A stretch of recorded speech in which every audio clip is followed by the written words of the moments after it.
Ms. Savage, you're recognized for 5 minutes. Good afternoon, Subcommittee Chair Blackburn, Ranking Member Klobuchar, Senator Blumenthal, Senator Durbin, and Senator Padilla. I am a user experience researcher. It is my job to listen to and advocate for users. I have a graduate degree in experimental psychology and 12 years of experience working as a researcher. I do this work because, fundamentally, I care about people. I worked at Meta from 2019 to 2023. In those 4 years, and most especially as I led research on youth safety and virtual reality, it became clear to me that Meta is uninterested and unwilling to listen to their users or prioritize their safety. While I speak about virtual reality, it is important to understand that the way Meta has approached safety for VR is emblematic of its negligent approach to safety for all of its products. The research is clear on what we must do to ensure that new technology is safe for children. Yet across social media, messaging apps, and now wearable technology, Meta has failed to prioritize child safety until they are scrutinized by outside regulators. Then they scramble to develop features they know are insufficient and largely unused, and advertise this as proof of their responsibility. Meta is aware that its VR platform is full of underage children. Meta purposely turns a blind eye to this knowledge, despite it being obvious to anyone using their products. If Meta were to acknowledge the presence of underage users, they would be required to kick off those users from their platform in order to remain COPPA compliant. This isn't happening because it would decrease the number of active users Meta is reporting to shareholders. At Meta, engagement is the priority above everything else.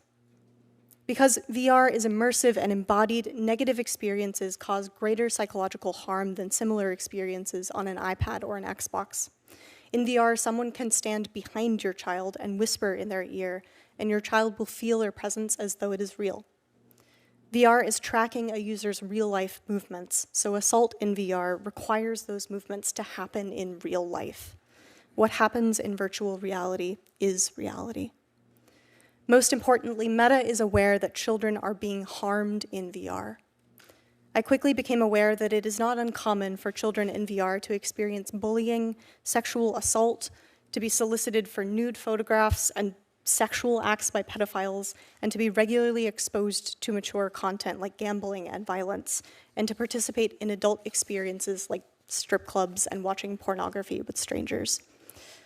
I wish I could tell you the percentage of children in VR experiencing these harms, but Meta would not allow me to conduct this research.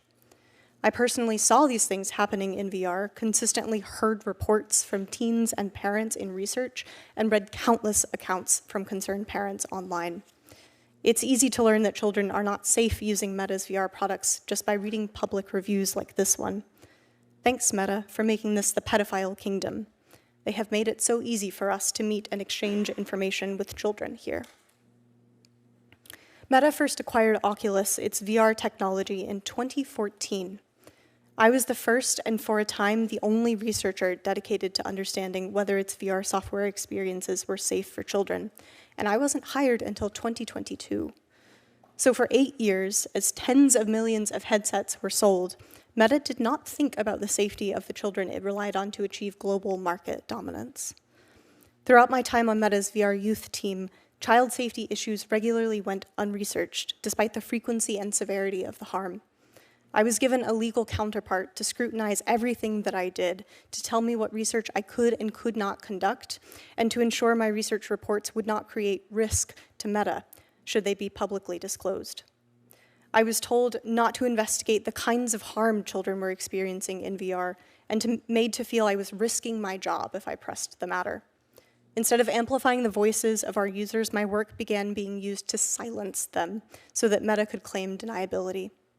I know a number of my colleagues who are put in similar positions.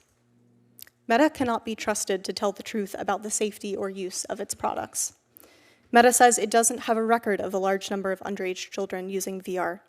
This is because it has purposely avoided gathering that data, despite members of Meta's own leadership indicating that even they are unaware of or don't understand the importance of the minimum age of use. Despite this, research proposed to address this idea was not allowed. I deliberated for a long time about whether to come forward. Meta responded to Frances Haugen's disclosure in 2021 by cracking down on research internally. Researchers across the company were subjected to sudden censorship and were told it was for our own protection so we wouldn't be part of any future leaks. Candidly, I am worried that speaking to you today will put my former colleagues, as well as the field of user research within Meta, at risk. To my former colleagues who continue to advocate internally for child safety, I would like to express the greatest gratitude and admiration. Previous whistleblowers have come before this body to publicly testify to the suffering adults and children experience using Meta's products. Meta has promised it would change. I am here to tell you today that Meta has changed, but for the worse. Meta has spent the time and money it could have spent making its products safer, shielding itself instead, all the while developing emerging technologies which pose even greater risk to children than Instagram. Meta consistently demonstrates that it cares more about the bottom line than the emotional or physical safety of the children who use its products every single day. How can Meta care for the safety of children when it doesn't acknowledge that they exist? Senators, thank you again for your time and for your support regarding this matter. Thank you, Ms. Savage.